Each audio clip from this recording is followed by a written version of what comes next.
Hey, what's going on, guys? It's Adam here, and today we're going to be doing a review of kind of an interesting smartphone. This is the Moto E, and as you could see, this is what the phone looks like. It's a pretty old phone, actually. It was released, I believe, in 2013, but I could be wrong. Anyway, let's actually take a look at the design first, and yeah. So looking at the design, you can see that the Moto E looks really similar to the Moto X that I reviewed, I believe, maybe 8 or 9 months ago. I think I reviewed the Moto X. It looks really similar, except without like a kind of a carbon fiber back. It's just a regular kind of rubbery back, and it feels pretty nice, overall, in my opinion. Now, as you can see, it is very simple. There's only a single camera at the top, which is a 5 megapixel camera. Nothing special. There's no autofocus. There is HDR, so I guess there's that. But then you also got the Moto logo. It'd be kind of cool if they added like a fingerprint scanner there. They didn't do it with this generation, but they did it with later generations. So I guess that's kind of cool. But they didn't do it with this one. Now looking at the side, you've also got plastic, and you've got your power button and your volume up and down. The top, you got a headphone jack. On this side you got nothing. And then at the bottom we got a micro USB port, which is ancient. So yeah, overall the design is pretty nice. It's 4.3 inches for the display, which is what we're going to talk about next. Now the screen to body ratio isn't that good. It's only about 63%. Now the screen that we're getting is 960 by 540, and it's an IPS LCD screen. Overall, looks pretty good, as you can see. In my opinion, I mean, obviously it looks super outdated, but for a 2013 phone, this was a great, considering it was only about, I don't know, about $100. Pretty great. Yeah, overall, pretty impressed with the screen. Obviously, it's not going to be Retina or anything like that, special like that, but it is pretty good. So, as you can see, this is a very old version of Android, but actually, this is one of my favorite versions of Android. This is Android 4.4.4 KitKat. Besides Android 5.1, I think this is one of my favorite Android versions. Like, seriously, the reason why I like it so much is that even though it looks old, the icons are really cool. Like, I really like these icons and everything like that. It just feels simple. Everything runs completely smooth, even though when it's on a terrible processor. Well, it's not on a terrible processor, but for 2020, it's on a terrible processor.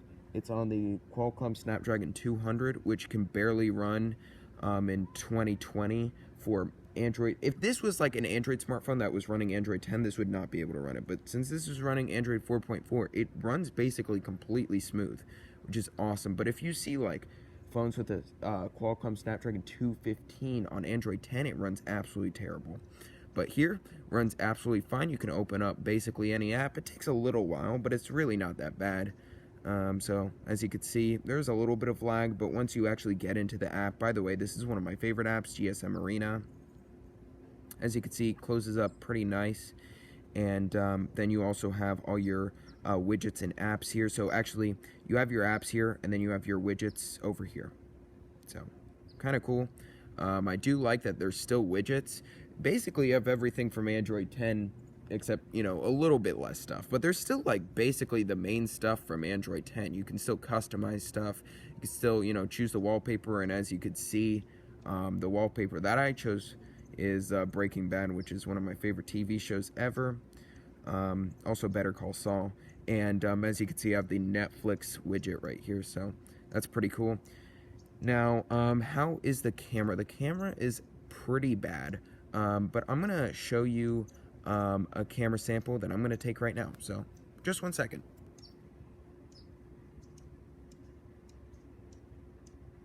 I'm not going to do a full camera review on this thing because I could basically just summarize it up right here.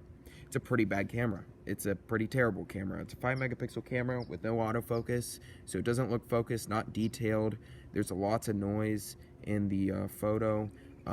There's points where there's like really bad dynamic range, like down here. There's really terrible dynamic range. It doesn't look too bad, like, in daylight. I mean, it's okay. Even though I did say it's really bad, I'm saying it's okay, actually, for just basic photos and stuff like that and videos.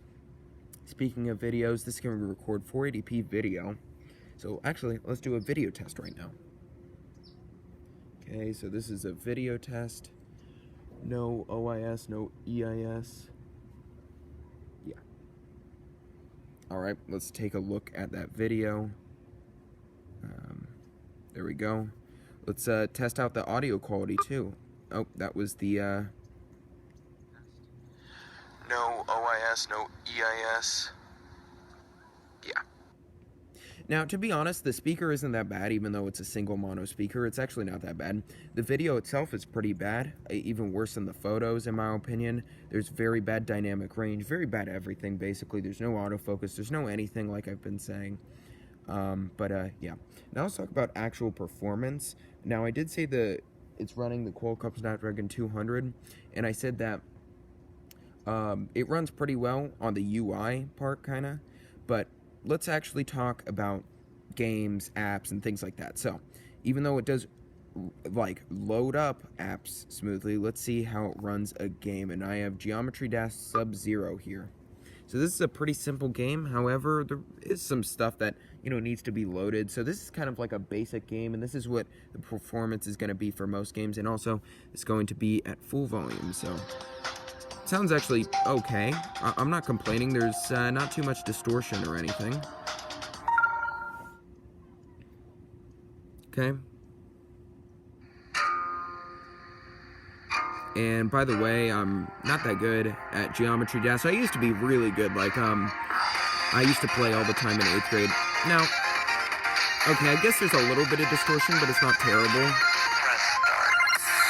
But as you can see, it's actually pretty good. I'm not complaining. It's a smooth, like, 30 or 60 FPS. I don't really know because I don't have, like, any kind of FPS counter. But it is completely smooth and completely playable for basic games. Now, how about watching YouTube? Let's go on to a YouTube video here. Let's pick... I've never heard of Product Nation. Okay,